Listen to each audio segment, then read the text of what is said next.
ആരും പേടിക്കണ്ട. ഇയാമിന്റെ ക്ഷീണം മാറ്റാൻ കിടന്നത്. അങ്ങനെ റെസ്റ്റ് ഒക്കെ കഴിഞ്ഞിട്ട് ഇയാമി എന്തോ വലിയ പ്ലാനിങ്ങിലാണ്. പറഞ്ഞു നോക്കാന്ന് വെച്ചപ്പോ മുഖമൊക്കെ കൂടെ ചളിങ്ങിയും പോയി. ഇനിയിപ്പൊ നമ്മൾ എന്ത് ചെയ്യും?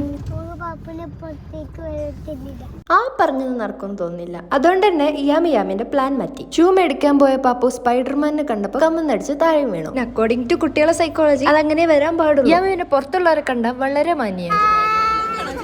കരച്ചിലുണ്ടത്തോന്നോളൂ ഇന്നെടുത്തുക. ഇനി ഇവരെ കൊണ്ട് ഒരു നിമിഷം അവിടെ നിൽക്കാൻ പറ്റൂല. അതുകൊണ്ട് നമുക്ക് ഫുഡ് കഴിക്കാം. ഇപ്പൊ ഞാൻ എന്തിനാ കറിയുന്നതെന്ന് പറഞ്ഞാൽ നിങ്ങൾ ഞെട്ടും. യെസ് ഫോർ ദാറ്റ് കഞ്ഞിവെള്ളം. ഞങ്ങൾ തമ്മിൽ പിന്നെ പണ്ടേ നല്ല ടൈംസ് ആയതുകൊണ്ട് പകുതി മുക്കാൽ സമയവും ഞങ്ങൾ അടിയായിരിക്കും.